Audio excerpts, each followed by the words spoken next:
up, everybody? Good Saturday morning to you. Welcome to The Sweat. I am your host, Emerson Latzia. This man is Steve Buchanan. Josh Applebaum in the house. Thanks for watching here on DraftKings Network and VSiN. Josh is feeling really good today. He's not wearing a flannel because his dad bullied him a few weeks ago. Had a wardrobe change moving forward. You're rocking Invisalign now. Your smile is bright. Thanks, and your man. wife is out of town, so now you're eating Domino's pizza, splitting it with your couch. Why don't you give up your social security number? I have no Holy problem crap. doing that. So you're splitting Domino's pizza with your dog now. Anywho, okay, here we go.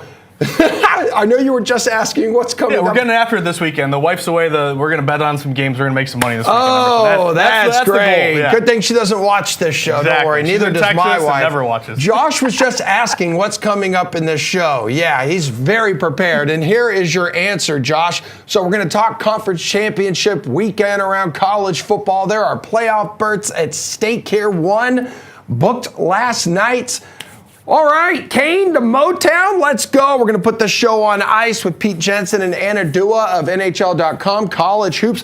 There's like a bajillion games on tap today, and we've seen some big-time upsets, including what, number one going Big down? one last night. Last night, yeah, Purdue. You're an absolute fraud, but we're going to start this show the same way we do every week here. But working up a sweat. We're going to clang and bang through your betting cards. Steve, you start me off here. This is a surprise. No one knows what you're going to say at this moment because you don't give us your answers early enough. What are you warming up to here today? What's a bet? No, I like to get genuine reactions. That's why I don't give answers ahead of time. I love this. Yeah.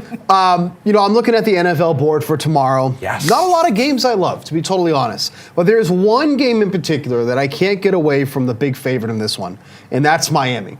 I don't see how they don't absolutely stomp the Commanders in that 1 o'clock game tomorrow in Washington there. Miami has been obviously one of the best offenses in the league, and now they're going up against a Washington Commanders team that is allowing the most points in the NFL at this point. They are allowing an average of 29.3 points per game at this rate. Like that secondary, that defense has been absolutely abysmal. They obviously traded away two of their best edge rushers at the trade deadline there. This just feels like a monster spot for Miami, even with that 9.5-point spread. And I took a little gander. I said, you know what, I'm a little curious. What's Tyreek Hill's receiving prop? Oh my God, he's going to go over no matter what it is. It is set at 100.5 yards with the over at -130. That has to. Is that the highest? I don't think that's definitely not the highest. It has to be the highest this but season, that is, though. Has to be. It might dude. be. Yeah, it might be. There's definitely a spot where there's definitely been a couple times where he's been in the high 90s. But yeah, at 100.5. -130 to the over. I don't think I'm playing that one in particular because this could be a huge spot for both Waddle and Hill. But yeah, Miami even at 9.5. That's going to be tough to get away from. Josh, you seeing any kind of movement with this game right now on the DK Sportsbook? Any systems here sticking out to you? I thought Steve was going to start with a weather-based system for me this morning, so I'm a little disappointed you didn't go that route. But to Steve's point, Miami had a big steam move. They opened as low as -7. They're up to 9.5. My question is, do we get to 10? Anytime you see around a key number, a 3, a 7, a 10, do we start to see some buyback when it hits a point of resistance? So at this point, I'm with you, Steve. Feels like a blowout win here for Miami getting back on track. But what I'm going to wait between now and tomorrow is, do you get to 10? Do you go through 10? Does it get 10 and then go back down to 9.5? Something to keep an eye out moving forward with. And then also, do you get an overplay here? Open 49, it's up to 49.5. You know, even though Washington isn't very good defensively, they can put up some points every now and again with Sam Howell. So leaning toward the over. Again, big move here toward Miami. I can't argue with that one, Steve. Yeah, could be another Miami beatdown of a bad football team. They've beaten a lot of bad football teams, right? Hasn't that been like the narrative this season where they've struggled to beat teams with winning records? Well, I mean, they've had a very generous schedule this year, too. I don't remember where they ranked before the season began, but they definitely had one of the more favorable schedules. But, you know, at least give Washington some credit. Like, Sam Howell is throwing like 42 times per game on average, something like that's absurd. But I think he's still your passing yards leader. Yes, at this point. Like so, like even though like the Commanders have been bad, you know, they don't, you know, aren't very competitive. Sam Howell, at least like from a betting perspective, has kept you in a lot of stuff. Okay, and maybe, just maybe, Washington is a little motivated though after the firing of defensive coordinator Jack Del Rio, the scapegoat there. Oh yeah, that's gonna motivate. Hey, listen, you know we love taking a trip down narratives street. here on the Sweat. We take the dumbest trips down there. We're going to talk about it later We're with road James tripping Conner. together, Yeah, we dude. just started, Relax, man. Come man. on. Grab Got some 2 beef hours ahead of jerky and us. just Yeah, I know. chill It's going to be out. a long show. Talking about a lot of dumb stuff. Super, super spicy. Josh, you are warming up to a football bet as well, but one that will kick off next week here in college. Yeah, so I kind of got a lot of people nervous because I said I want to talk Army-Navy today. And they're like, Army-Navy's playing today? No, they're playing next Saturday at 3 o'clock. here. Not far from us Yeah, that's at right. Gillette It's Stadium. Gillette. And it was funny, Jonathan Kraft was like, yeah, this is the most sold-out event ever, more than Taylor Swift, more than the Patriots. No dumb, more than the Patriots. Well, They're one there's of the worst no teams way in the that this league is more sold right out now. than Taylor Swift. Why? Because Taylor Swift sells out every stadium that she steps foot in, and then they Okay. jam a boatload of people into there. I'm The not demand saying of- this game's yeah. not sold out. Well, either way, going to be a great game. The reason I want to mention it today, though, Emerson, and not wait until next week, is that I want to get a good number on this under for Army-Navy. Oh. So this is one of my favorite betting systems, Military Academy unders. Anytime you get Holy two crap. teams. See, What in- I gotta do one for you. this is legit, this Steve. I one's- know you're not this a is huge legit. college Let football me- guy, but listen Let me to try to this. sell you on this. Military Academy unders. This is a trend that I learned a long time ago. Anytime you get two military academies, Air Force, Navy, Army, you take the under. Now, why do you take the under? Because they run the ball pretty much all the time. You know, you have the triple option. You never throw it. When you run the ball, you chew the clock. The game keeps moving, and then you get a lot of these unders. So Military Academy unders, when two military academies play each other, it's upwards of 70% over the last decade or so. But in particular, this is like your Military Academy under on steroids. So number one, this total opened like at 30. You're all the way down to 28.5. The reason I want to mention it today is that if you give it another week, that 28.5 might be down to 28, 27.5. Would So you I- go down that low? I would want to get it as soon as I can. To Okay. me, it's an under or nothing, though, Emerson. I mean, the stats bear it out here. If you look at Army-Navy, over the last 17 seasons or last 17 matchups, Emerson, the under is 16-1. Now, the only one that went over was ironically last year. Yes. But it was a really weird game. That was a 10-7 game, Emerson. You had a field goal late to make it 10-10.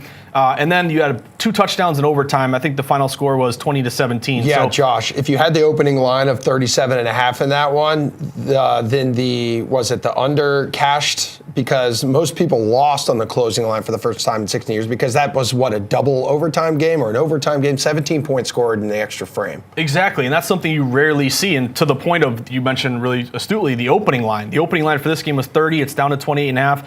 What if this lands on, 28? But it closes at 27.5, 26. That means if you're late to the party and you bet the under, you're going to lose that bet. But if you get it early, hopefully you'll cash that play. So again, running the ball all the time, never throwing it is the best friend of an under. Right now, only 51% of bets, but 88% of money is on the under. That's a bet split that I love to see. Public split or isn't even betting this game yet. They'll wait until next week. Yet you're seeing a ton of smart money hit this under. And also pace of play. Not only do they run the ball a ton, but these are two slow teams. You have Army ranking 106 in the country, Navy 112. There's only 133 teams in all of college football. So every year, Emerson, it's like a rite of passage. It's my annual tradition. Yeah. Take the Army-Navy under. Again, you're 16-1 the last 17 years. Bet it today. Don't wait till next week. This thing might fall even further. Give me under 28.5 right now. Most military academy stats ever, like both teams rank, so 128th and 129th in passing yards per game. Yeah, the clock is going to continue to run. Steve, the clock for the Major League Baseball offseason hot stove is off and running. It is ticking away. Everyone's attention is on what the hell Shohei Ohtani is going to do. So we have tweets like this. Hearing there might be Ohtani news today. That was November 24th. And then look at the follow-up tweet, though. It's like operative terms. Might and today. Hearing now it was premature. Okay, so everybody trying to be first and not necessarily correct when it comes to Ohtani. Right now, who do you think has the upper hand in signing this guy? Well, we got some news yesterday. We'll see if it's actually news that is correct because everybody, like you mentioned, wants to be first. But reportedly, Boston, Mets, Rangers, and Seattle are out on Shohei Ohtani, Really? with the front runners now being the Dodgers, who are the odds-on favorite on DraftKings Sportsbook, by the way, at -105, Cubs, Blue Jays, and then the Angels. The Angels? There's no freaking way he goes back to that. I mean, it's comical that they're still even being brought up. But the funny part that I thought about all of this was, is that amongst those 4 teams that I just mentioned, it's the Dodgers who has the lowest payroll amongst those teams. The Dodgers right now are currently just slightly above league average. Cubs are at 150, Toronto's at 140, LA's at 136. So the Dodgers are basically about 108 right now. That's what they have on the books right now because they did lose some guys like Clayton Kershaw was a big one there too as well. But I do think this is going to come down to the Dodgers and the Blue Jays. I think the Blue Jays are kind of a sneaky team at this point. Yeah, They're I saw plus Jared 450. was tweeting about that, how just sneaky of an offseason he's expecting out of them. But why would he want to go to Toronto? I don't get that. Obviously, he gets the most money. You're going to go there, but what's the appeal? I don't get that. I mean, it's a pretty damn good young team. Yeah, Just really wasn't able to put it together last year. Yeah, they have. It was a my good World young Series team. pick on this show about a month ago, by the way.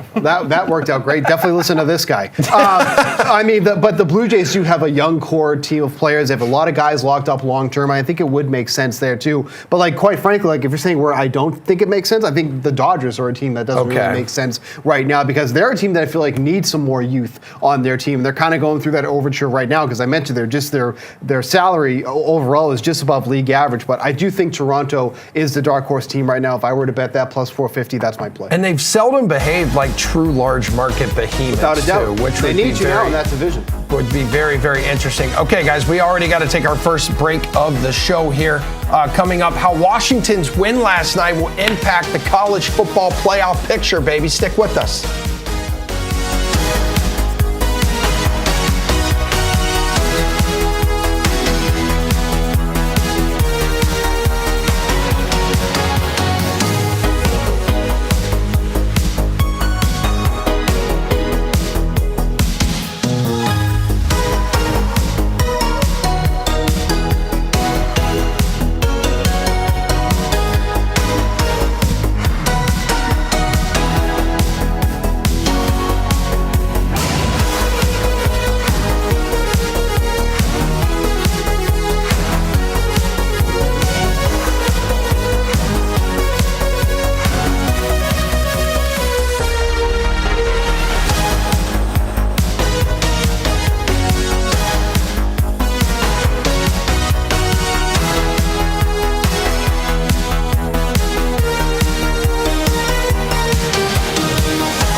All right, count them up, baby. 10 trophies and 4 bids to the college football playoff are at stake during this conference championship weekend. So 2 trophies dished out last night. Liberty finishing off its undefeated season. So congrats to Liberty on that. Also finishing 13-0, though.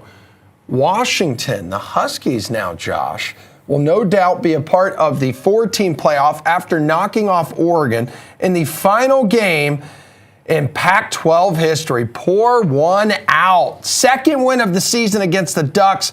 And the ultimate response here, Josh, to doubters who dismissed the Huskies' chances in this game and place among the elite teams in the bowl subdivision. How dangerous will Washington be in the semifinals? I think they can be definitely dangerous. They can play this underdog role. I mean, if you look at the current odds here to win the college football championship, Georgia and Michigan are co-favorites, plus 160. You have Washington right behind them, plus 700. Texas plus 950, and then Alabama plus 1100. After that, it's FSU like 30 to 1, and then a bunch of teams beyond that. But you got to give a ton of credit here to Washington. Going into this game, I think just from a betting perspective, last night was really fascinating because that line was so high on Oregon minus 10. And it was actually a sharp bet on Oregon. Sometimes sharp bets don't come through, and the public got the last laugh, obviously, because they just said, hey, Washington had beaten Oregon before. 10 points is way too many for a conference championship game. What happens? That ended up being true. Washington wins the game outright. But if you look at what the betting market did there,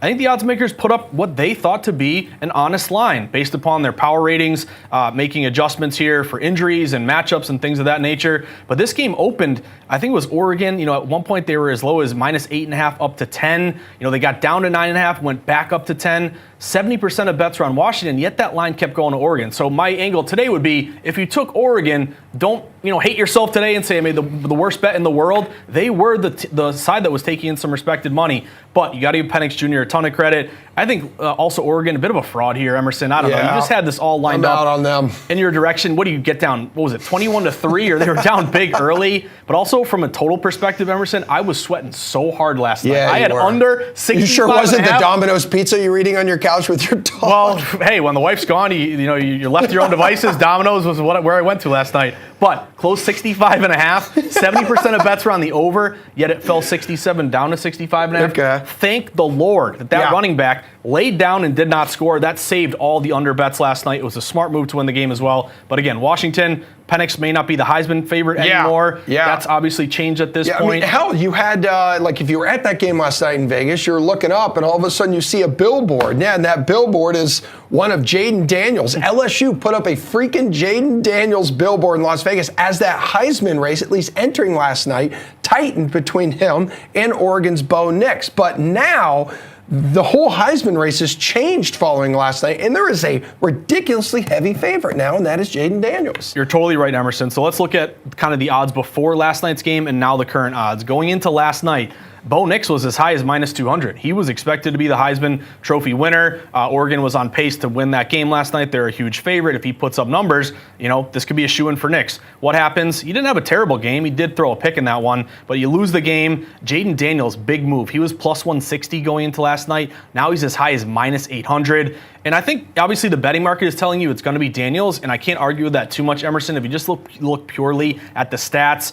passing yards, touchdowns, low interception rate, I mean, his stats are incredible. But when it comes to the voters, what do they value more, stats or Penix, a winner who got his team to 13-0? He may not have the best numbers, but when you're looking at the Heisman, is it the best stats or is it the best leader of a team that had a really good season? Again, the odds makers say it's going to be Daniels, but I think Penix should get some votes, I believe. Okay, Michigan's going to be joining Washington in the playoff. They beat Iowa today, right? We're talking Big Ten championship here. This game is so fun from a betting perspective. The over-under in this one, the total opened at 35. I think it's 35 currently on the DK Sportsbook here, which is the lowest number for a conference championship game in this century. And Iowa's team total, 6.5, so Vegas doesn't think Iowa will score a touchdown. How are you going to navigate this one on the DraftKings Sportsbook? I like the under. I'm still going under in this one, Emerson, because how many Iowa shows have we unders. done in a row every Saturday where it's Iowa, the total's 28, it's 31, it's 27. What happens? Every week it goes under. So to me, this is another opportunity to take the under. You mentioned how their team total 6.5. I think in the first half, their team total is like a half a point. Like the odds makers don't even expect them to score in the first half here. So my angle here in terms of going under, a couple things. You mentioned how the line really hasn't moved at all with the total. That's important to me because 79% of bets are going over. Every week you see this with these Iowa totals. Twitter will say, the public will say, it's so low, it's got to go over. But no, I don't think you want to get trapped into that mindset of it's low, it's got to go over, it's high, it's got to go under. No, take the game on its own merits. What the betting market is telling me is that despite 8 out of 10 bets over, the total stayed the same. At one point, it got to 35.5, came back down to 35. You look at both these teams here, they're super slow. Iowa is 10-2 to the under. They're 128th in terms of pace. Again, there's only 133 teams in college football. Michigan is 121. That surprised me. I didn't realize Michigan was so slow. But also, Emerson, 2 really good defenses. Michigan's number 1 in college football, only giving up 10 points a game. Iowa's 4th, only giving up 12 a game. This is a play for me to take the under. Again, wash, rinse, repeat. Iowa unders. I think it's going to be a low scoring game. Give me under 35. You would have loved to have gotten the 35.5. We'll dive into even deeper into that game with Julian Edlow coming up in the show. He's going to join us from Las Vegas. How about the SEC title game? Bulldogs on a mission here, 29 consecutive wins. The Bulldogs also know that a loss in Atlanta to the Crimson Tide might make this entire season just come crashing down short of a Final Four berth here. So what's a bet you like? I like the points. I'm going to go with Alabama on this one, Emerson. They've kind of been Georgia's kryptonite too, right? Yeah. In the SEC title game? Exactly, and you don't really get this situation very often in which you're seeing Nick Saban, a dog, super contrarian, getting points in a rivalry game. I think he's 11-1 in conference championship games. Now, I don't know if Alabama wins this game. Obviously, you're seeing a spread of -5 or even 5.5 for Georgia, so that would be a big upset here. But I like the points. Now, this thing's been back and forth. You open this game, Georgia -4. They got all the way up to -6. Now, the public is hammering Georgia. They say number 1 team in the country. They're going to cover this number. Alabama needed a miracle last week with that insane Jalen Milroe throw to beat Auburn. So public's all over Georgia, 65% of bets. But when Emerson, this line got to -6 Georgia, you had a lot of buyback the last couple of days. 6 down to 5.5, down to 5. That tells me that even though it's a contrarian bet and the public loves Georgia, late money seems to be breaking Alabama here. Also, I'm going to lean on the fact that, going contrarian in these heavily bet games, usually we're doing shows on Saturday, Emerson, with 100 games. Now there's only like 15 today. So it's 4 o'clock. Everyone's betting Georgia. There's a contrarian angle and a late move here toward Alabama. And also, shout out to my colleague, one of my colleagues at VSiN mentioned this in an article, strength of schedule. Georgia's strength of schedule this year was 56th. Bama was 15th. So even though Bama has a loss, they played a lot of really good opponents. That was to Texas, week 1, man. Exactly. And I think this is a good spot to take the points. I will go with the points here with Bama. How about the ACC title game? I feel like defense is actually going to be the story here. I know there's an injured quarterback on the side of Florida State here, but fortunately for the Seminoles, they have held 8 straight teams to 20 points or fewer. And you mentioned, Emerson, the under here. That could be worth a look. The only concern is hasn't moved too much. It opened 53.5. You're down to 46.5. But you mentioned the most important thing for this game, quarterback injury. When you look at QBs in football, goalies in hockey, starting pitchers in baseball, they're going to move the number the most because they impact the game the most. So the big storyline here for this game is the quarterback situation for Florida State. We know that Jordan Travis, their star quarterback, he's been out for a few weeks. He's out for the year. But then their second quarterback, Tate Rodemaker, he had a head injury last game. He is maybe 50-50, expected to play, not expected to play. We don't know. But based on the line move, it looks like he may not play in this one, Emerson, because you opened this game here with FSU -6. You're all the way down to 1.5. So this line is really, really steaming toward Louisville. Public's still on FSU, obviously, because of their undefeated record here. But if he can't go, if Tate Rodemaker can't play today, they're going to go to a true freshman, third-string quarterback, Brock Glenn. Emerson, your first start in your life in college is the ACC championship game. Yeah, that's against a no Louisville for me, team. dog. Yeah, that's a no for me too, dog. So I'm going to take the 1.5 for Louisville. And again, lean a little bit to the under. And I think Louisville bounces back because they lost last week to Kentucky, 38-31. They were favored by 7.5 there. But I want confirmation on the QB. But the way the line's moving, I think if you're giving me a healthy Louisville with kind of a revenge spot in mind versus a third-string QB making his debut, true freshman, I'm fading this kid if he plays at quarterback. Give me Louisville in this one. What about the AAC title game here? Because Tulane's trying to make it to another New Year's Six bowl game here. It's a downright shame. There's like few games today that involve like injured quarterbacks. So it's a downright shame that Preston Stone is unavailable now for SMU because SMU's been sizzling for 2 months 8 straight wins. I'm still leaning SMU, Emerson. Even though you have quarterback issues here, a couple things going on. Public's all over Tulane. Obviously, Tulane is a ranked team. They're 22nd in the country. You look at SMU, they're unranked. But what's the betting market doing? That's what I always try to stay true with. I put my biases aside, at least I try to, and look at what the market's telling me. Currently, you're getting almost 75, 80% of bets on Tulane, but this line is falling to SMU. Tulane open -4. You're down to 3. Can you wait this thing out? I'm holding out for the hook on the 3.5 here, but I want a dog who can score. SMU is averaging 42 points per game. Maybe you can backdoor cover this one, but even though you have QB issues, the line keeps going SMU. I'll go SMU, but I'll wait for the hook on the 3.5. All right, Josh, good stuff, dude. It's time to put this show on ice, so we're going to give you a break. Patrick Kane choosing to continue his career in Detroit. What are reasonable expectations for the 3-time Stanley Cup champion? We will discuss that question. Will be answered on the other side.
where it is time to do that hockey. And with two of my faves, the riveting NHL.com duo of Pete Jensen and Anna Dua. Lady and gentlemen, we're a quarter of the way through the NHL season already. Things are happening. Things like Patrick Kane joining the Red Wings. He's ready to play again on that surgically repaired hip. Detroit is in the process here, Anna, of building into a contender. How much will Kane help said process?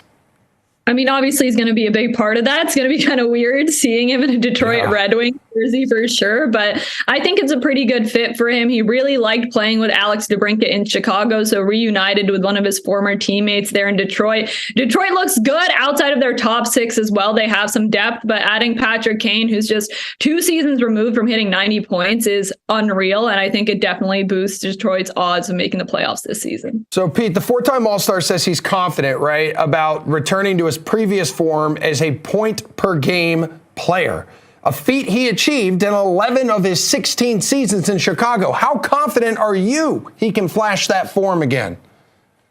Well, you want to definitely look at how recently has he done things like 90-plus points, and it was just a couple of years ago, 2 years ago, really, even when Chicago went down into rebuilding mode and started trading away some guys, including DeBrincat, and now those guys reunite, right? So that's a great storyline. Honestly, if it's Larkin, DeBrincat, and Kane, like I think it should be, that's one of the top 3 lines in the league, probably other than the Boston line and the Colorado line, if you're going to rank them.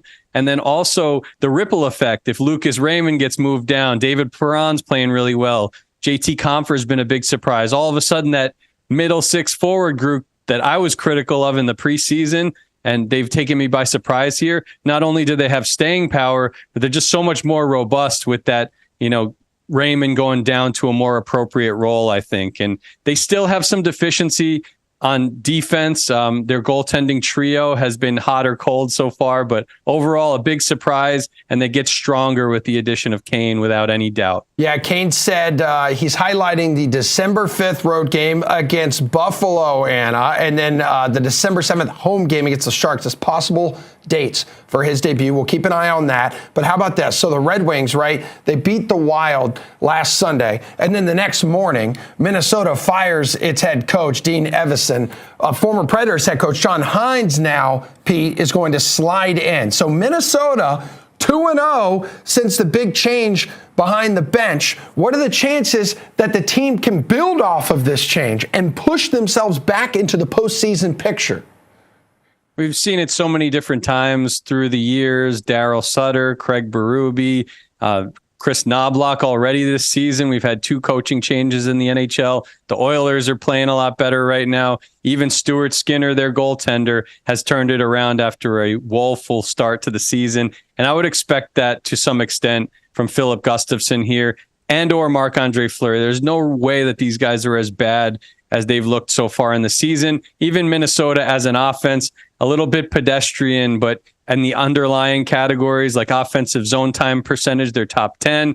Shot attempts percentage, they're 15th, right smack in the middle. So again, they're not a bottom feeding team. I picked them to make the playoffs, and they still could get there. Yeah. I could see them evening the playing field with a team like Nashville that has overachieved so far, and those 2 teams could be neck and neck for a playoff spot at the end of the day with a couple of games left. Okay, so here's the thing, Anna.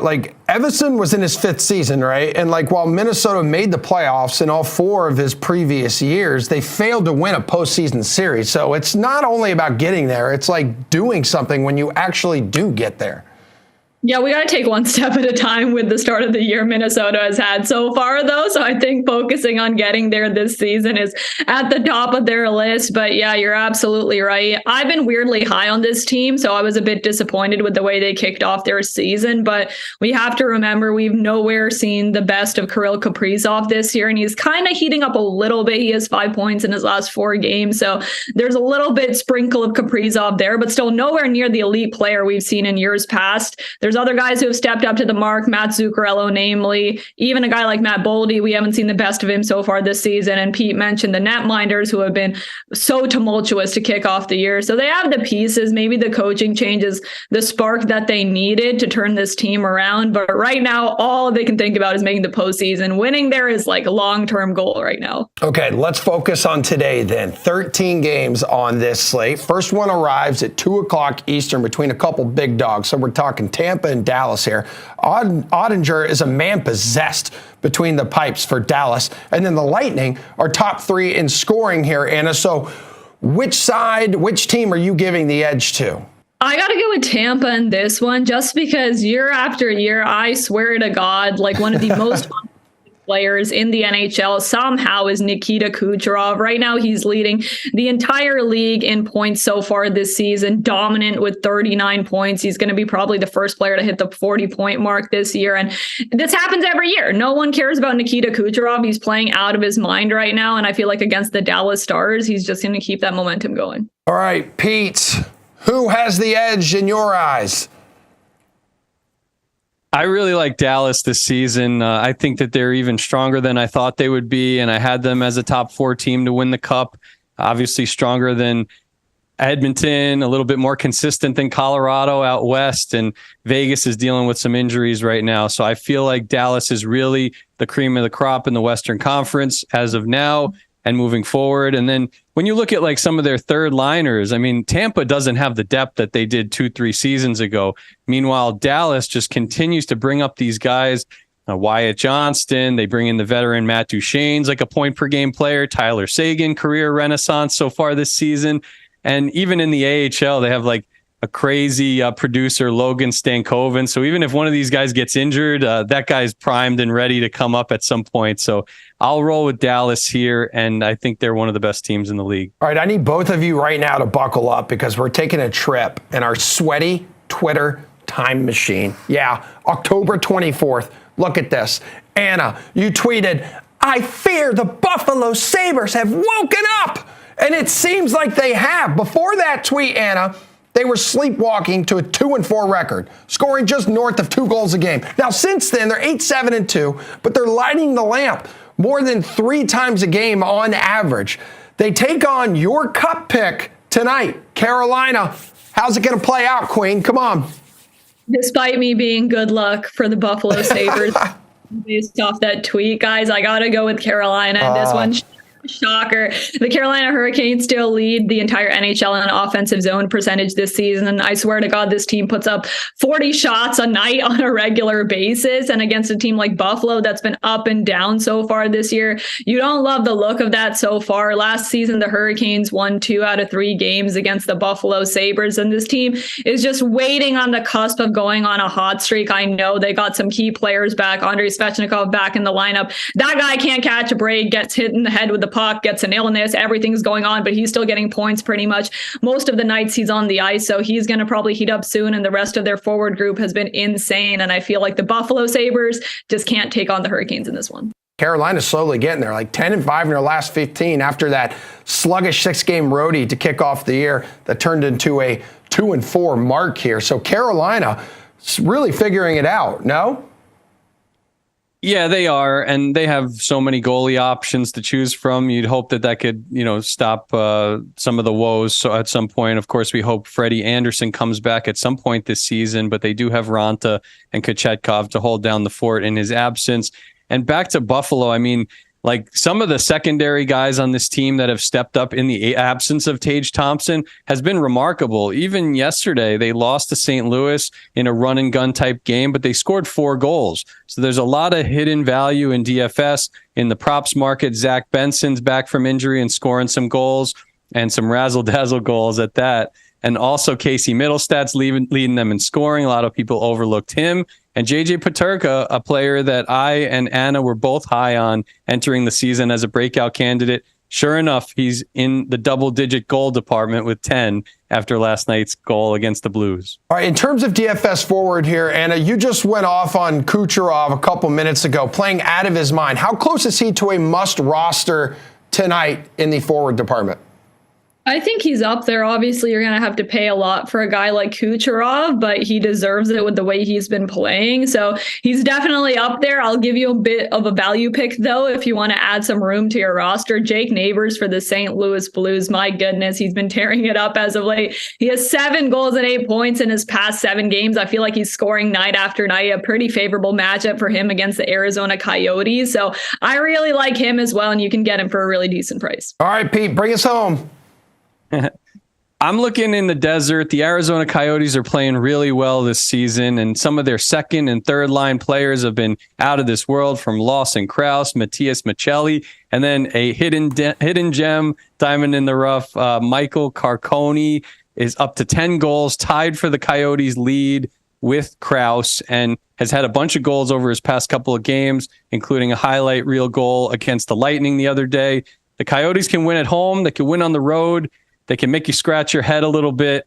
Obviously, it's a franchise that has struggled for much of their existence, but they have great young talent, and try to sprinkle a couple of these Coyotes into your lineup. All right, you two have been tremendous. Thank you for the hockey help. We got to take a 240-second break. When we come back, how serious is Aaron Rodgers really about playing this season? We got a healthy dose of Chase or Fade next.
right, we're wrapping up our first hour here on The Sweat on DraftKings Network and VSiN. We love you. We appreciate you for hanging out with us. We are having fun. We are getting weird, and it is now time for a healthy dose of some NFL chase or fade. And we've got some storylines to tackle, big ones, meaty ones, starting in the Tar Heel state. Losses are mounting, Steven.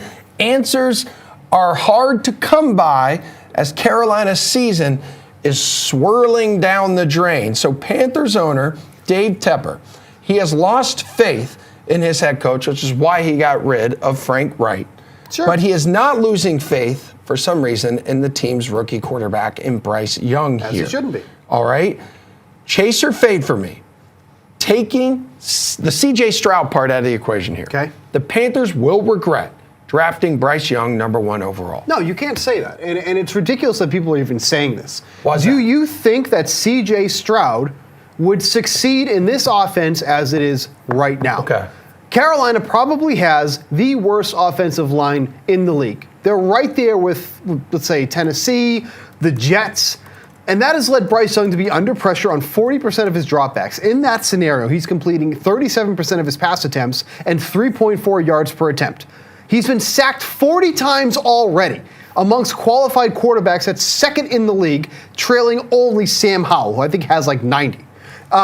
Your most targeted player in this offense is Adam Thielen. He's been targeted 99 times. That is almost double what the guy who's second in line, which is Jonathan Mingo. What has Jonathan Mingo done all season long? Him and his big 28 catches that he has on the year. They've surrounded him with absolute dog crap. What do you expect? That's going to be like me on Christmas morning trying to put together like my kid's bike without instructions. You think I'm going to succeed? No, I'm not going to bike's easy succeed. to put Surround me together, with though. things that will help me succeed. That is not what they've done with Bryce Young. And if C.J. Stroud was on this team, we'd be saying the same damn thing about C.J. Stroud.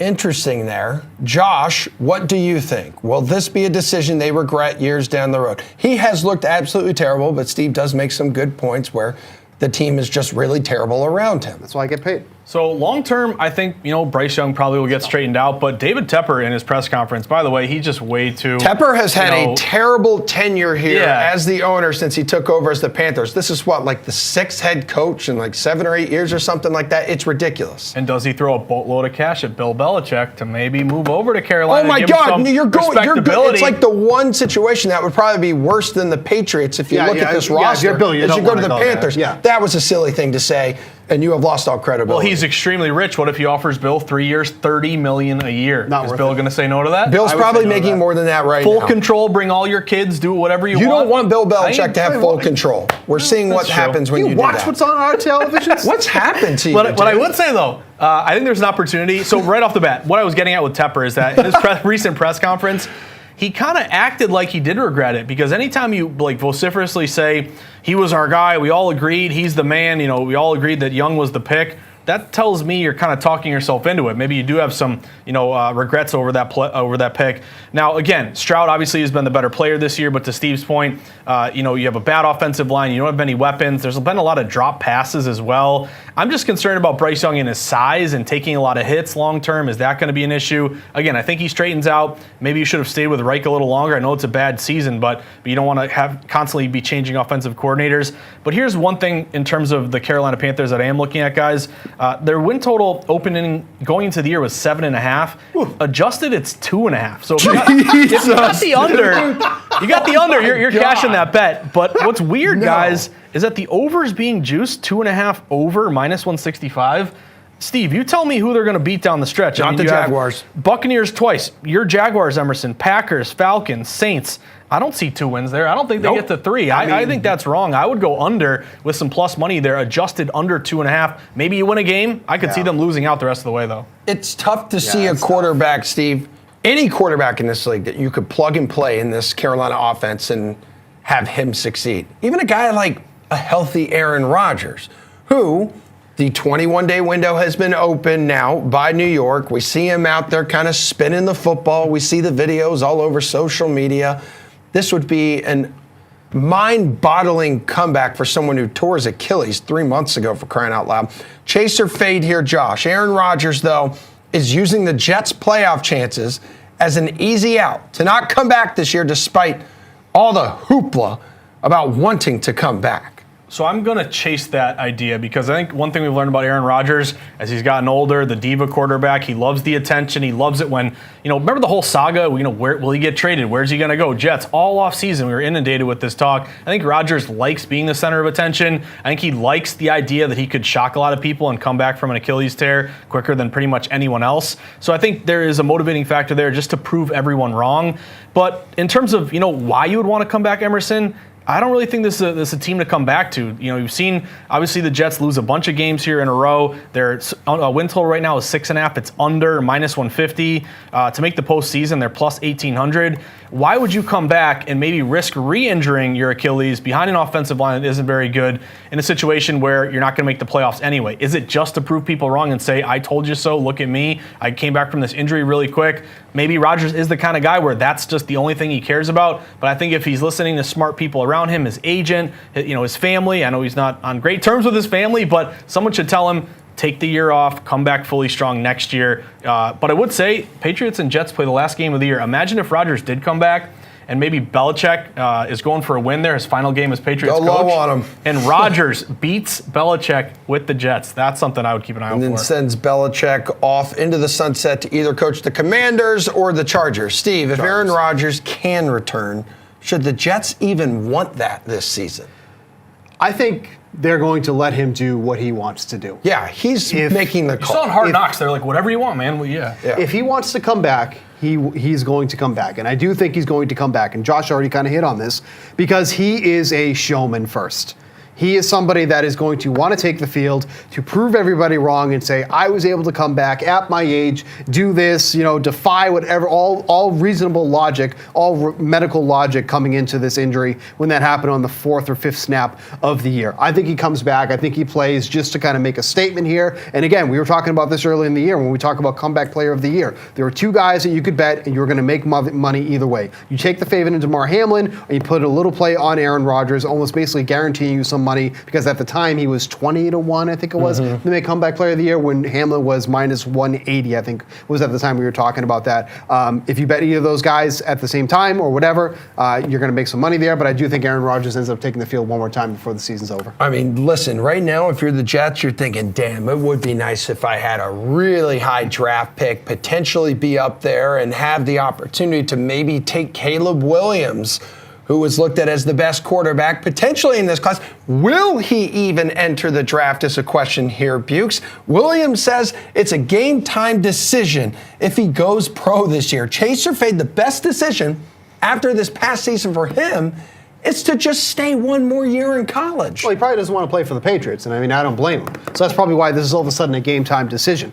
So I can understand his logic. But I mean, like right now, let's say the draft order remains the way it currently is. I mean, the Bears are likely going to take Caleb Williams. If you're Caleb Williams, playing for the Bears wouldn't be so Well, bad, I think would there's it? one thing that's for sure. There's going to be most likely 3 quarterbacks taken within the top 10 picks there. Yeah, right? Oh, top 5 maybe. Sure. But when you're looking at what team needs for next season, there's probably realistically 6 teams that probably need a quarterback heading into the draft next year. We're talking about New England, most definitely.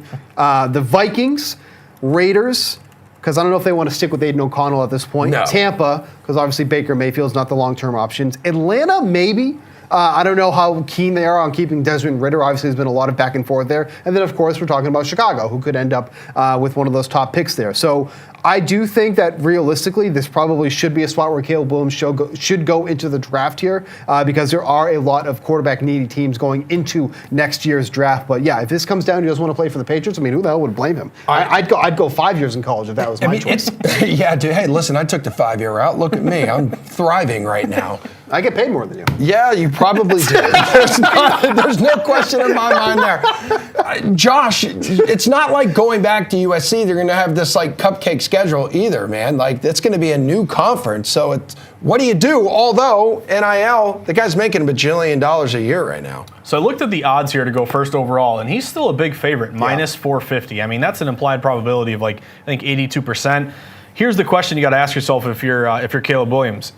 Is it worth your while to come back? I think he's got to work on not really his offensive game, but his leadership skills. The way he handles the media. A lot of drama with him. Yeah, a lot of drama. Crying in his mom's arms. I've done that before, Emerson. No shame in that. But I do that quite a bit. I just think work on yourself, not as much your play, but then also you're guaranteed a ton of money. Are you really going to risk tearing your ACL next year and not going to the draft and regretting that decision? I think overall for probably his character and his leadership, staying in school one more year would benefit him. But you're a big favorite here. I still think he probably goes 1 overall, despite all these issues that we're seeing. All right, from chaser fade to some NFL hangover, we'll help you cure it coming up, including what just went down on Thursday Night Football. Reason to be concerned about Dallas. Are the Cowboys frauds? No, dude.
Second hour of the Saturday morning edition of The Sweat is underway. We still have more college football bets to get to with Julian Edlow, who will be joining us in the next block of this show from our VSiN studios in Las Julian's Vegas. in Vegas. Anyone check on him? Is he doing okay out there? You're going to see Wellness next, check? but sources tell me he looks rough right now. It is very early out there. But right now, we got to help people cure this NFL hangover, guys.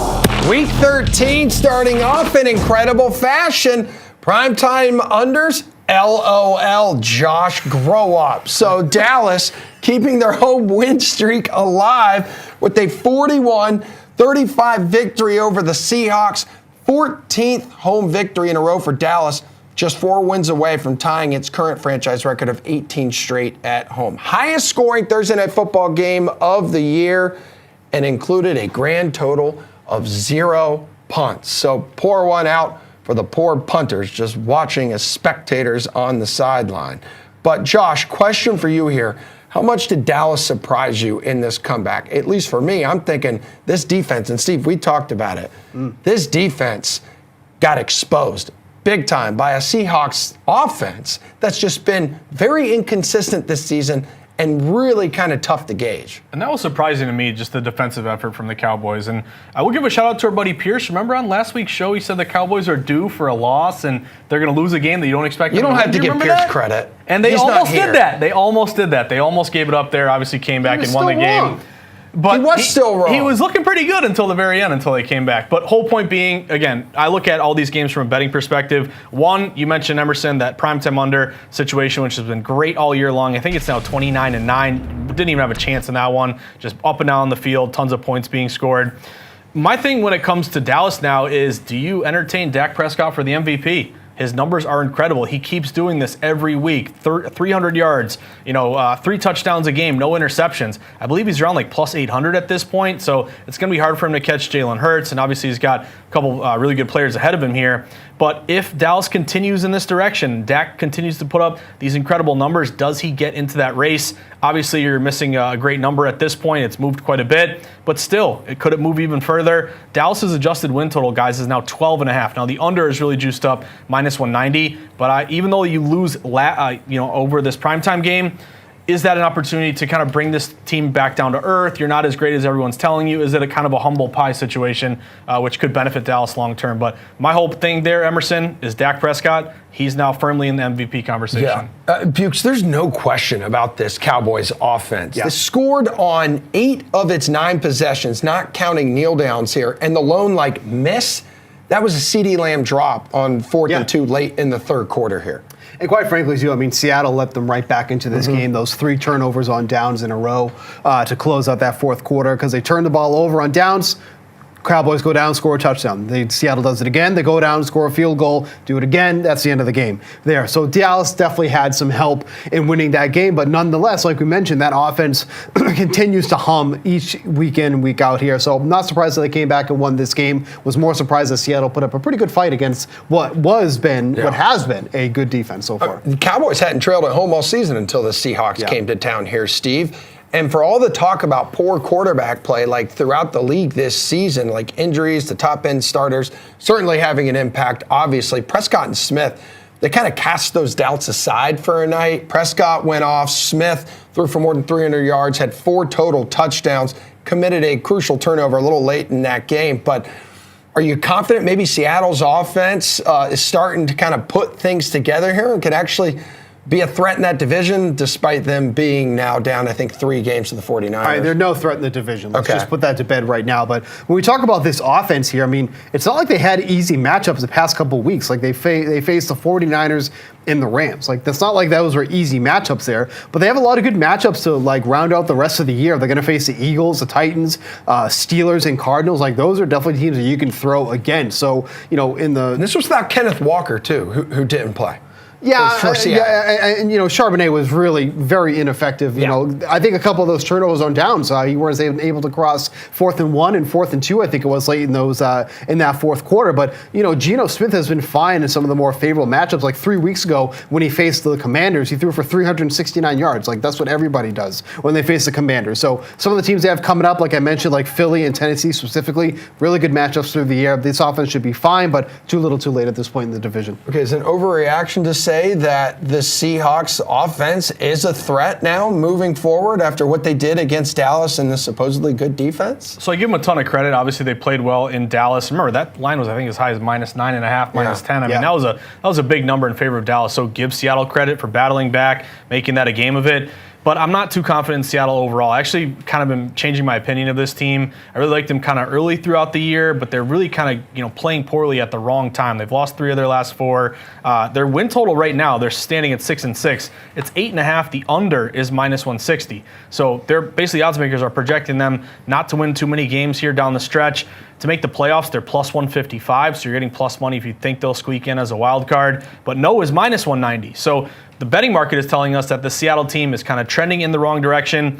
Steve gave you their upcoming schedule here. You're going to have to win 3 games to go over that 8.5. You have the 49ers coming up next, who 49ers have owned Seattle over the last couple seasons. They just rolled them on Thanksgiving. They beat them by 18 points on Turkey Day. Yeah, you're not going to beat the Eagles, I don't think. Titans, Steelers, Cardinals. I mean, you're going to have to win all 3 of those. And do you win all 3? I'm not sure about that. So, again, even though you had a great offensive effort, I'm still thinking maybe this team is kind of trending in the wrong direction, and the betting market is telling you they're expected to miss the playoffs and maybe win 8 games or less. Yeah, talked about that last week. Missed the playoffs was even money. Now it's -190. Look at you, big man. Touche, salesman. Yeah, so Seahawks are going to be on the road at the 49ers, second time in 3 weeks that they will play. Cowboys are going to stay home. They're going to host Jalen Hurts and the Eagles, a ginormous game next week. I mentioned there was no Kenneth Walker for the Seahawks on Thursday.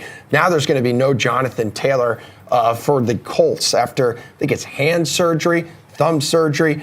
Is it an what's that? Thumb, thank you. Is it an overreaction, Steve, to say the Colts won't miss him? Because they went 2-2 without him to start the year, and Zach Moss looked really good. He averaged like more than 115 rushing yards a game.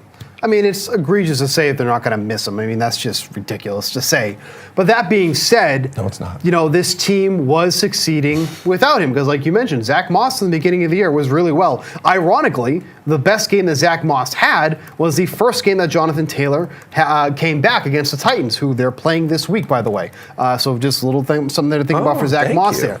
If Taylor does miss 3 weeks, which is the longest he's expected to miss, he's coming back to a pretty brutal schedule when it comes to teams against the run. They're facing Atlanta, the Raiders, and Houston.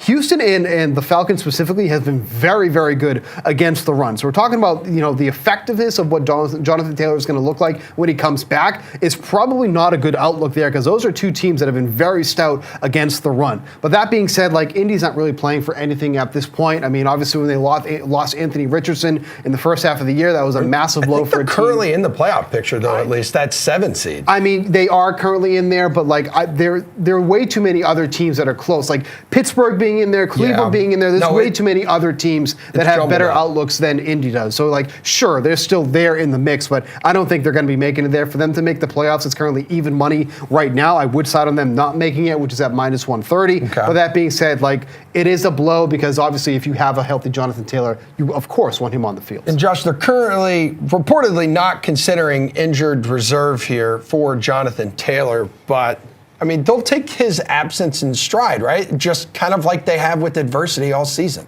Yeah, and this isn't a hit or, kind of a detriment to Jonathan Taylor. He's a really good player, but I just think the running back position overall, it's not as valuable as it used to be. You've seen this, obviously kind of the storyline of the offseason entering this year. Exactly. They got to have Zoom meetings to figure out how they're going to get more money. I mean, I think the whole point being with running backs is that they're probably the most replaceable. I know that doesn't sound great if you're a running back, but if you have a good offensive line, you see guys who are coming up from practice squads or playing in the USFL. I mean, you can come in here and still be pretty decent. So Taylor's a great player, but we have seen, as you mentioned, Emerson, when he was gone, missing time, Moss was great. So I don't think it's going to be a huge detriment. Now, I'm really laser focused on tomorrow's game, Indy against Tennessee. Divisional matchup here. Right now, Indy is -1. You're pretty much sitting right at 1 here. Neutral site, that's telling you Indy is probably, a 3-point favorite or a 4-point favorite here. but do you get by Tennessee tomorrow? That's going to be a huge, kind of element to whether or not they're going to go over their adjusted win total. Right now, Emerson sitting at 6-5. Their adjusted win total is 9.5. Now, the under is juiced up -140, but I actually maybe could be entertained by the over. Can you get to 10 wins? If you can eke by, and again, it's a pick'em game against the Titans. If they can win that game, then you have the Bengals with Jake Browning. Steelers are going to be tough, but then Falcons, Raiders, those are winnable games. Then last game of the year against the Texans. Who knows the stakes for that game? So I give Shane Steichen a ton of credit. I didn't really think the Colts would be very good this year. He's made them a very competitive team despite being young and, again, being an up-and-coming team. All right, well, James Conner, running back for the Cardinals, happy, healthy now. Steve, I know you hate Narrative Street, so Josh, I'll ask you. His first game back in Pittsburgh since leaving the Steelers here is an overreacting to say buying into this revenge narrative is actually not that bad of an idea. I'm buying in. I don't think it's that bad of an idea. I'm a big fan of revenge narratives. I know Steve isn't because they're manufactured and don't mean anything. But thank you. You look at what the betting market's doing for this one, guys. James Conner going into it, his rushing prop is at 52.5, a little bit juiced up, -115. I think it's the matchup. It's not exactly the revenge angle, but the matchup in terms of Pittsburgh, not the greatest rush defense in the NFL. They're ranked 21st in terms of yards allowed on the running game. Also, James Conner has gone over this number in 5 of 8 games this year. So will he get the rock? Probably he will get it quite a bit. Can he get you 53 yards? I think that's doable, and I would lean over in that one. And Steve, it is interesting, though, when you think, like, you know. Is it? No, well, I was just going to make another point. Like, though Kenny Pickett and, like, James Conner, like, never played together. One kind of took the baton from the other when it came to creating, like, that legendary legacy for the Pitt football program. Then they both end up sticking in town with the Steelers and stuff. It's cute. It's neat. And I know you're not going to buy into it at all, are you? No, I could care less. It's a good matchup. That's why he's going to have a good game. All right, awesome. Thank you so much, Stephen. Hang with us, folks. Julian Edlow joins us from our VSiN studios in Las Vegas coming up next, dishing out more best bets for Conference Championship Saturday.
Ladies and gentlemen, it is absolutely no secret at all. College football's championship weekend is going to be an absolute doozy, and no one is more ready for it. No one is more excited and fired up for it in this upcoming chaos than our very own Julian Edlow, who is kind enough to join us from the VSiN studios in Las Vegas and share some of his favorite bets for this jam-packed slate. You look great, Julian. Good morning. You were telling me before the segment how awful I look, but thank you. Yes, please get some sun while you're in Vegas. We are all concerned. Alabama. I will pretty much be in the sports book getting no sun, but Great. Thank you. Good. You know what? Georgia fans may be a little nervous, maybe a little concerned right now, taking on Alabama today in this SEC title game. Hear me out here, dude. Since 2010, the Crimson Tide have been favored in 190 of 194 games, right? All 4 times they've been an underdog have come against the Bulldogs here, who are vying to win their 30th straight game right now. What's a bet you like for this one? I'm going with Bama. I'll take the points with Bama. This game really mirrors the SEC championship 2 years ago quite a bit. Now, I'm not saying Alabama will do the exact same thing, but they had one loss. They should have lost at Auburn in the Iron Bowl to end the year, but they squeaked out a miraculous victory somehow. This year, they squeak out an even more miraculous victory. Going back to 2021, Alabama was roughly a 6-point underdog in that game. What did they do? They blew Georgia out. They scored in the 40s in that game. Georgia was in the 20s. They blew Georgia out in that game. Now, Georgia ultimately had the last laugh, beat them in the rematch in the Natty, but nobody thought Alabama had a chance in that game. This time around, I think that Jalen Milroe and his legs are going to add an element that Georgia's defense, which is very good, but not as invincible as it has been in years past. It's going to add an element that they haven't seen yet. I think that Alabama is going to hang in this game. That said, I don't think Georgia is going to just not score. So I also like the over in this game. So not quite correlated. Generally, if you like the dog, you like the under, favorite over. But I actually like the underdog Alabama getting the points with this Crimson Tide team to keep it close. Nick Saban will have a plan, but we are going to be going up and down the field and see some points. So give me the over here as well. I cannot wait for the playoff chaos if Alabama pulls off this victory, man. Let's go to the Big Ten. Iowa and Michigan here. The total is gross, as expected. 34.5, as odds makers really aren't giving Iowa's putrid offense much of a chance of scoring against Jim Harbaugh, who's back in the sideline and Michigan's top-ranked scoring defense here. What's the move on the DK Sports book? Yeah, the move here was hopefully that you bet the Michigan futures over the summer and you don't have to do anything with this game. That ticket paid off, last week, the Ohio State game, and that's the position I'm sitting in. So I'm rooting for Michigan to get this one home and just win the game. But if you don't have anything in pocket yet, this is an interesting game. This is one of the only games where Michigan just needs to win. They don't need any style points. They don't need to keep their foot on the gas. They just want to get out healthy with the win, and they're undefeated, and they're in the college football playoff, looking to do better than they did last year against TCU. So with that in mind, I'm a little scared to lay points with Michigan. I also don't know if I can take the points with Iowa because I don't know how they score other than special teams, defense. Something weird needs to happen for Iowa to get enough points to hang on here. So I'm looking Michigan first half, anything better than 14, under that key number of 14. I could see 17-0 first half, 17-3 first half, 21-3 first half, and then really just grind that game out late. So if I play this game, I'm looking at the Wolverines early to take control and then just kind of put it on cruise control the rest of the way. Okay. The Iowa team total is interesting at 6.5. Are they going to get in the end zone or not? I kind of lean no or under on it, but they have a very good punt return unit, so that will keep me away. Jeez, God, you sound like Bill Belichick now. Chill out, dude. Three phases of the game, baby. From the largest spread on the board to the tightest currently, ACC title game between Louisville and FSU here, Jules. Will the Seminoles stay perfect, make their first college football playoff appearance since 2014, or will the Cardinals pull off the upset here and win their first ever ACC title since joining the conference, a decade ago? This is a really interesting game because we went from a look-ahead line of like double digits saying, FSU will just roll here, to now Jordan Travis is hurt. And now The backup is dinged up. And now we're getting close to a pick. And FSU, they just barely scraped by Florida at the Swamp. They need to win potentially with style points here now. This is what I was talking about, when I was on VSiN on Friday, and I put it in my college football best bets article on DK Network. I like Louisville in the game, but rather than play Louisville on the money line for a very similar price, you can just take FSU to miss the college football playoff. Now, if Louisville gets the win, which you're kind of betting, obviously that gets home. If FSU loses, they're going to be out. But it leaves open a tiny sliver of hope that FSU can just barely win this game by 1, 2, 3 points, low-scoring game. They look really bad.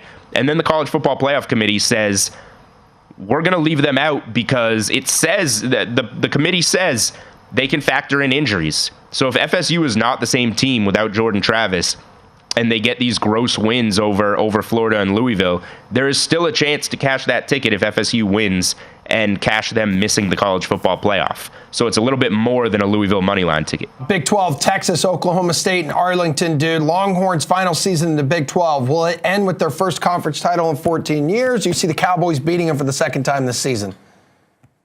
Yeah, I think that Texas will get the win here. They're obviously massive favorites to do so, and maybe the number's a little out of hand. We had Paul Stone, college football handicapper, on Unreasonable Odds this week, and one of the plays that he came in with was taking the points at better than 14 with OK State. So we talked on the show earlier in the year after Texas got that win over Alabama. It wasn't a Big 12 win. It didn't do anything for them conference seeding-wise. But I said if Texas can go on the road and beat Alabama in Tuscaloosa, I want to bet on them to win the Big 12 and put that out as a play. Now we're here. I like I like where Texas is. I think they should be in control of this one. But I have to buy back with some points on Oklahoma State. It's just too many. They seem to play up and down to the level of their competition. They should be up for this one. Obviously, it is a conference title game. Texas can roll, win this game by 14, and you're still cashing a ticket with Oklahoma State. Oklahoma State has played Texas not just this year tough, but over the years very tough. So if you have a futures in pocket, I'll try and middle and take the points with OK State. If you have no dog in the fight, I would probably just look to take the points with OK State. I think it should be within 2 touchdowns. All right, give me a bet from a Group of 5 title game that you like, because I'm seeing Tulane can make it second straight New Year's 6 bowl win with a win over SMU. That's the AAC title game. UNLV, Boise State, that's out in your neck of the woods today for the Mountain West. Toledo, Miami of Ohio, Troy, App State. What do you got? Yeah, a lot of good games. I don't mind Troy. I think Troy's a really good team and should get that win. I just feel like we might be laying too many points with them. The same goes for Toledo. I'm looking at the game out in Vegas. UNLV's been playing really well. It's here in Vegas. But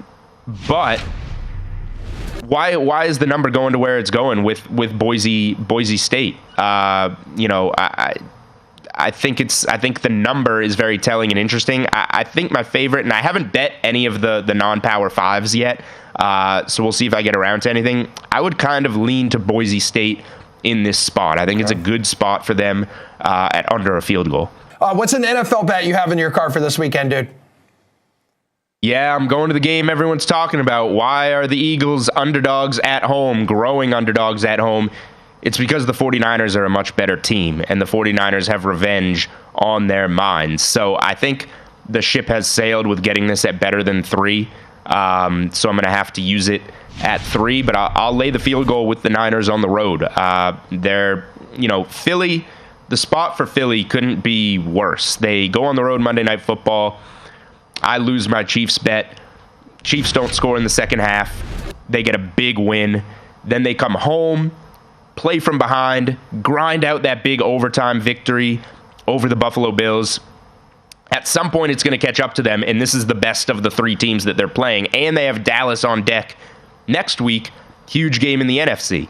So I just think this is the spot, and you got the Niners. They're not happy about getting blown out last year in the NFC title game in Philly. They didn't have a quarterback. They want to come in here and show when they're at full strength that they are the team to beat, whether they're home or away in the NFC. So, I would much rather get under 3. These are 2 good teams, but I think there's a chance the Niners kind of win this one going away. Jules, a bajillion college basketball games to choose from today. You're a big college hoops guy. What's a bet? You're putting me on the spot. On the college hoops slate, I'm looking into the future. I'm looking into the futures market here in the Big 12 and going away from Kansas, who is the favorite but not playing well. All right, thank you. All you had to do was read the rundown. Thank you, Jules. Behave yourself out there. More college hoops bets. Do my best. Are on tap after this break. Which teams Josh is backing today when the sweat on DraftKings Network and VSiN continues?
Wow, college hoops.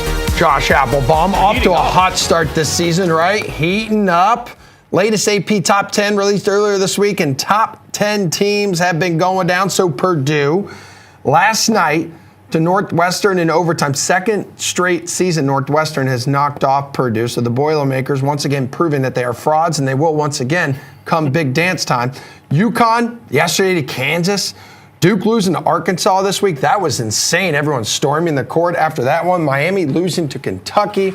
Tennessee losing to North Carolina here, dude. Ranked squads are on this Saturday college basketball slate in 12 games. So we have, up to this point in the year, monster programs going up against monster programs. You a fan of all these early season, like, big dog defeats here? I'm definitely a fan. I think it kind of Same here. spices up the league, gives you a lot of exciting opportunities from a betting perspective. And typically, Emerson, I don't really get into college basketball until like January when you get to conference play. That's when you really get these exciting games and a lot of good buy low, sell high opportunities in conference games because you tend to see dogs bark a little bit louder.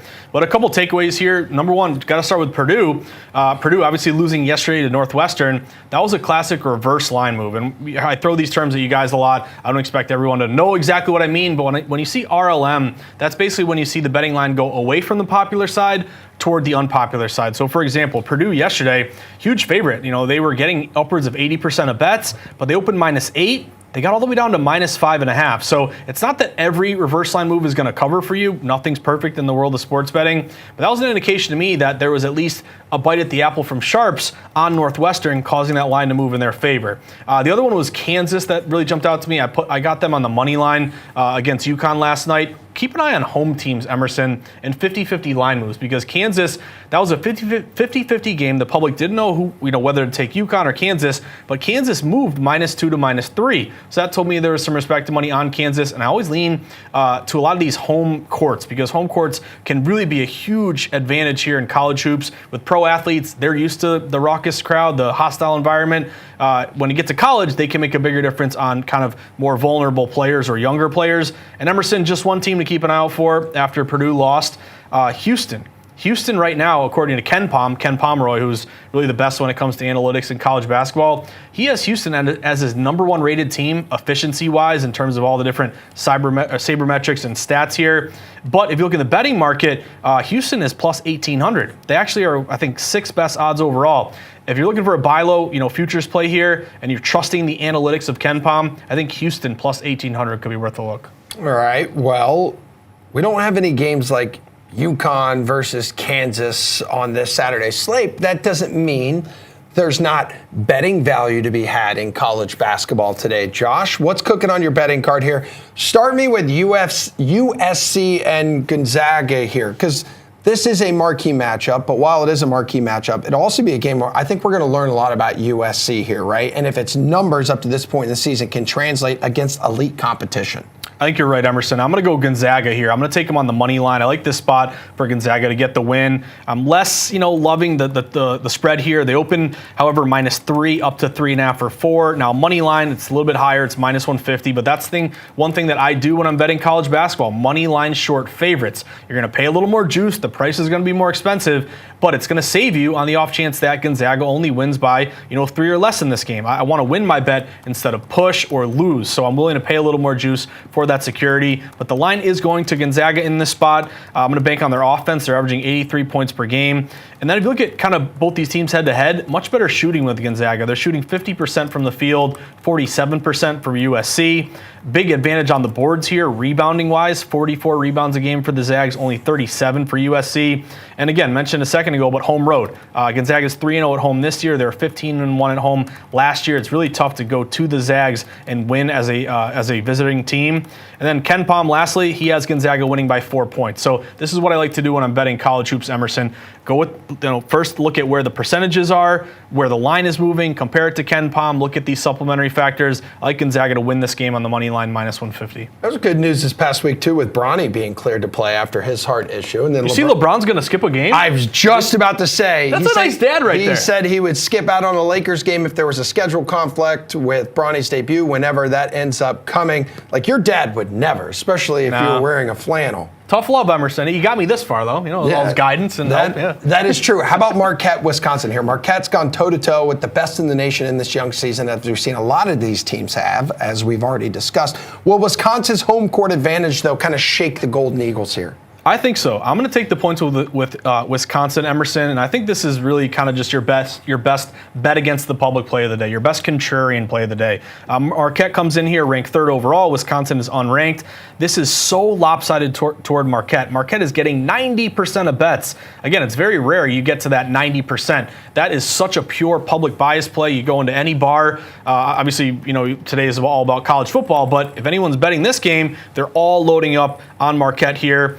However, you did see this line move in favor of Marquette. They opened as low as -1.5. They got all the way up to 3.5, but you're starting to see buyback on Wisconsin, 3.5 back down to 3. So that tells me that even though you have heavy betting Marquette, there has been a bite at the apple from sharps on that inflated number with Wisconsin. Now, if you look at KenPom as well, KenPom only has Marquette winning by 1 point. So that's another thing I like to do, Emerson. Like if I'm getting, ideally shop around if you can get the hook still 3.5.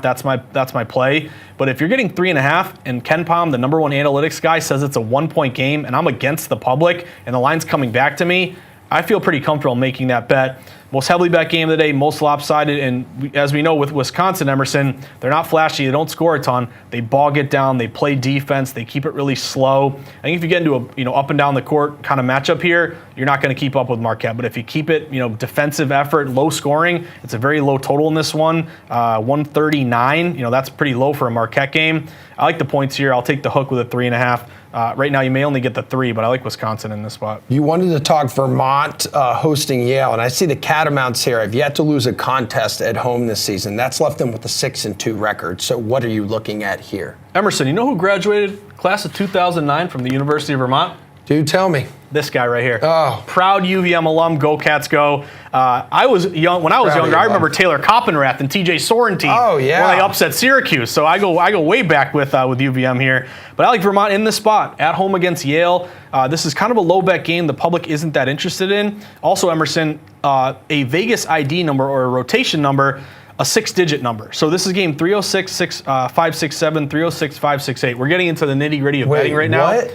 Okay. That was like 8675309. Yeah, but I would say here with these rotation numbers, they're hard to find. They're what we call added games or extra games. So the public may not find this Yale-Vermont game on their kind of just regular login to the DraftKings app. You got to go to your added extra games. These are like the secret games that no one's betting, the public has no interest in, but wise guys take a liking to. So I like line moves on low bet or added game extra games. Open at a pick. Vermont's now up to -1.5. Vermont's taking 90% of bets, 99% of money. Typically, that would be public. I'd want to go against Emerson. But since it's such a low bet game, it almost feels like all the pros here are playing Vermont with this line move. Better defense, only giving up 60 points a game. Yeah, better shooting. Offense is better great. 3-point shooting. Averaging more than 82 points per game. Exactly. They can nail the Good three. for you, man. And 13-1 UVM at home last year. It's my alma mater. It's a sharp, obscure line move. Go Cats, go. Dude, you got one more day, too, with the wife out of town, I know, man. we're getting after it, man. You got a hell of a day coming at you, man. All right, Toledo favored to end its 3-game losing streak when it hosts George Mason, but George Mason's 6-1 here. We're getting steam toward Toledo, though, Emerson. I like Toledo in this one. You're not getting the best of it anymore, but it's pretty clear that wise guys like Toledo in this one. This game opened as low as -2 Toledo. When I left my house this morning to drive into the studio, it was 3.5. Now you're up at 4. So this continues to steam in favor of Toledo. This is another kind of low bet game with a sharp line move. 82% bets, over 90% of the money is on Toledo. KenPom has Toledo winning by 3, so you don't have a big actionable edge there in terms of the analytics projection versus the Vegas odds. Again, you're getting a little bit high now at this point, but on the money line, you can get around a -180. I don't like to go much higher than that. I don't want to go over -200, but I can't deny Toledo in this spot. It's fishy too, Emerson. Toledo's 3-3. You look at George Mason, they're 5-1. Why is the 3-3 team, I know we got to give a couple points for home court, but why are they being steamed so heavily against a team who's 5-1? Toledo has also lost 3 straight. George Mason has won 3 straight. It just seems really fishy why the team who's got a worse record and hasn't been playing very well is getting hit so hard today. You look at Toledo, they were 13-1 at home. Last year, they have the better offense, better shooting, and this is the first true road game for George Mason. So I bet this a little earlier, around -175. Again, it's high on the money line, but that's a choice you have to make as the bettor, whether you want to protect yourself on a short game or willing to pay a little bit more just for the security of having to win the game, not cover. All right, bring us home here quickly with NC State on the road, taking a trip up the eastern seaboard to take on Boston College. Couple ACC programs looking for a conference dub. Emerson, I know you're going back to Jacksonville today, but what do you say we delay that trip, go down to Chestnut Hill, go sweat this game in person, BC? No, the Jaguars need me, man. I know, the Jags need you, your parents need you, they miss you too, Emerson. But I like Boston College in this one. Sharp line move, open at a pick, up to -2. Ken Pom has them winning this game only by 1, but it's only 50% bets, but 75% money, BC. Let's go Eagles on the money line.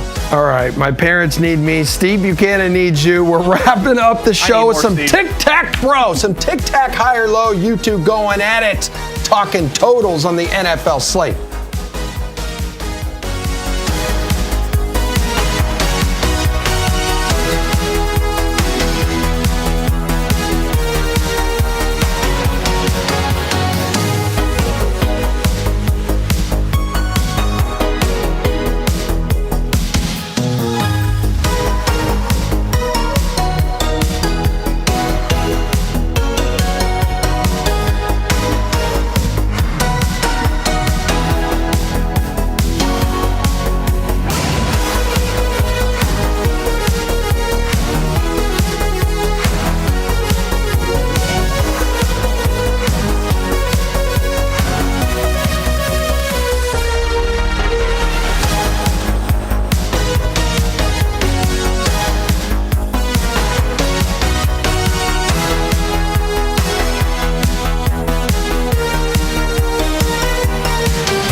Last block of the show, everybody. We are saving the best for last. A huge fan favorite on this program. Jimmy nominated, I heard, right?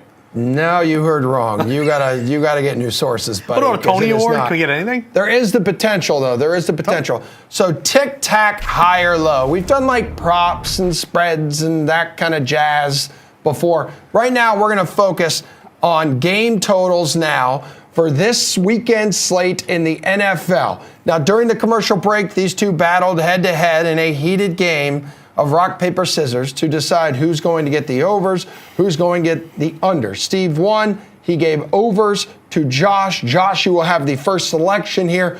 Where would you like to go? So first off, I don't like that I'm the over guy because I'm an under guy by nature. That is Emerson. true, but then you also made a comment like, "Wow, They're all on the rise. Yeah, they're all on the rise. Maybe this isn't so bad for you after all." So go ahead, try to look good. Just keep in mind, unders are 106 and 74 this year, 59%. So wild. Okay, so I you're think already Steve making got a competitive excuses. advantage. I'm Yeah, a little you're making upset by the excuses start already here. for Yep, making you losing excuses. this But game. I'm going to go. This is a both strategic play and I think a game that might go over. Ready? All right, what game do you want first? We're going to go right in the middle.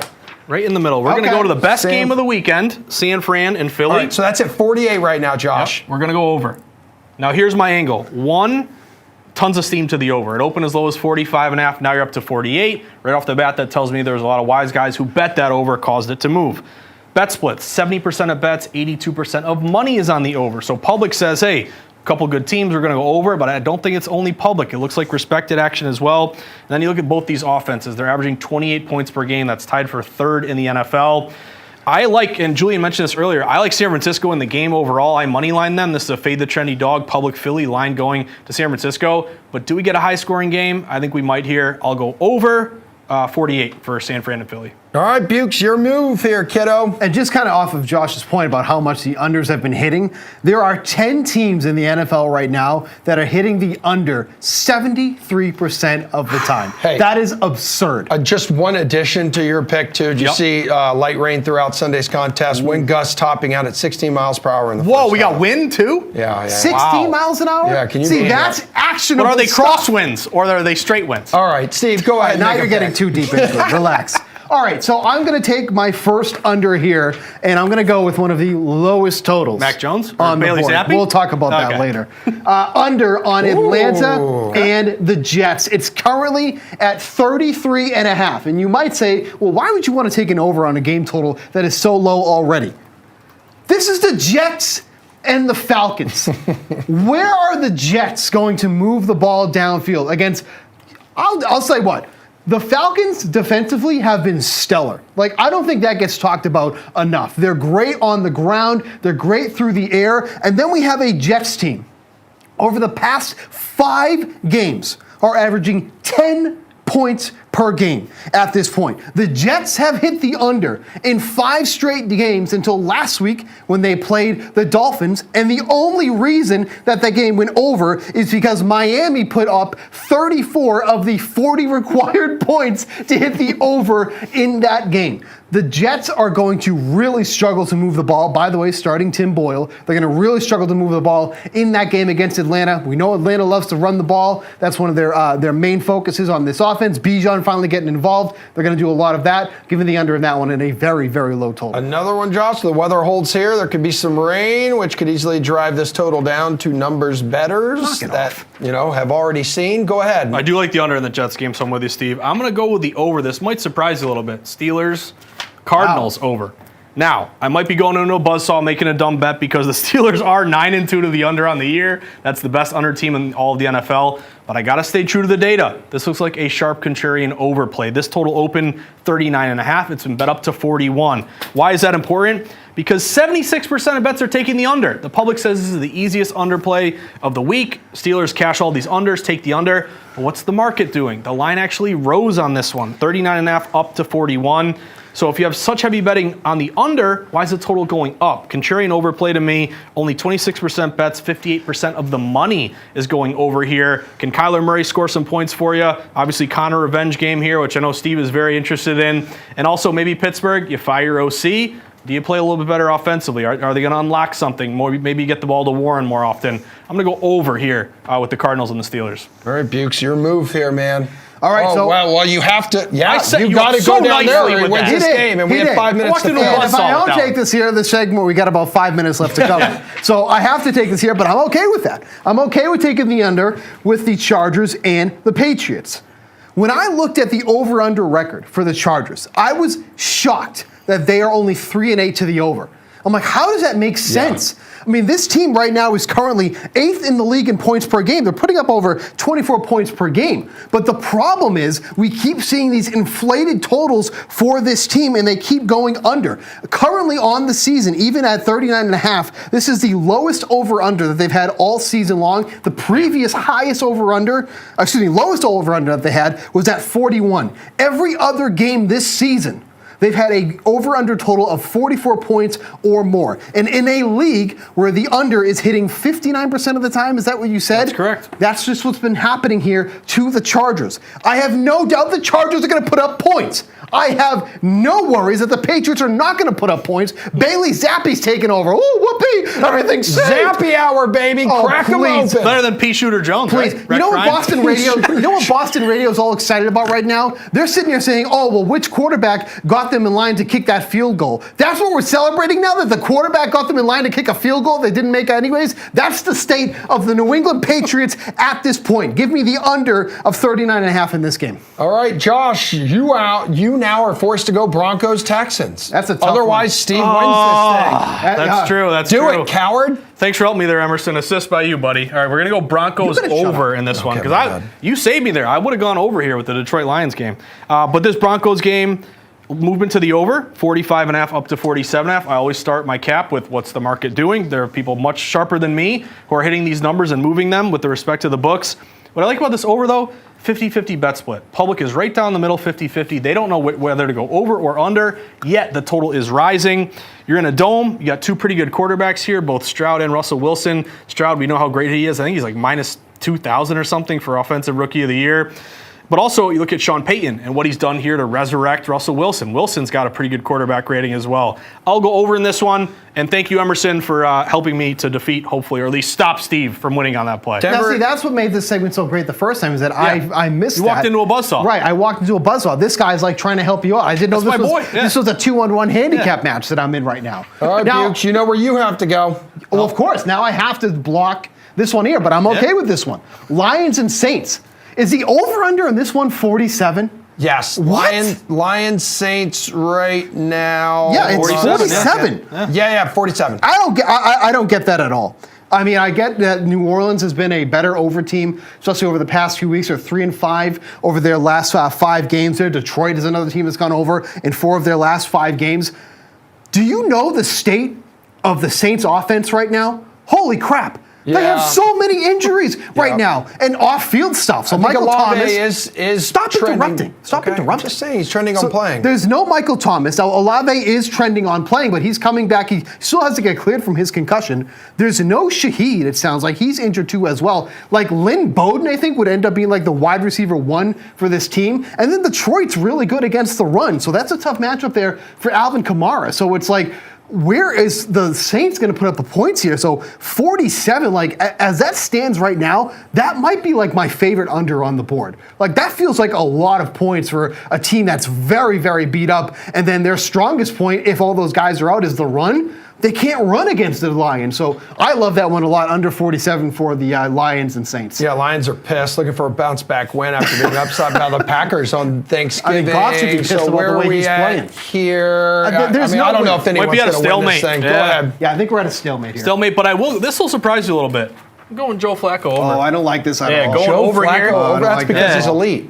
He's definitely He's elite. not elite. But this one just makes no sense to me, which is why I kind of like it. The whole reason being, this total's risen. Joe Flacco's your QB, and the total rises. That makes no sense. We expect Flacco to be washed up, nothing good offensively. Cleveland Browns are very slow, play good defense. But this total actually opened 37.5. It's up to 40.5, even though you're currently getting only 39% of bets on the over, but 75% of money on the over. I don't understand why pros like that over, but I got to respect it. That total is rising. Maybe Flacco will be elite. I'll go over there in that game. All right. No one's going to win this thing. Yeah. Yep. Steve, you got like 10 seconds or another game you want? No, I will say though, Flacco targeted the running backs at the third highest rate last year with the Jets. Or was good something for Jerome Ford. I like that. All right. All right. Well, X marks the spot, everybody. That's a show. I hope you enjoyed it all. We'll be back tomorrow morning, live 8 o'clock Eastern Time on VSiN and DraftKings Network. Let's go.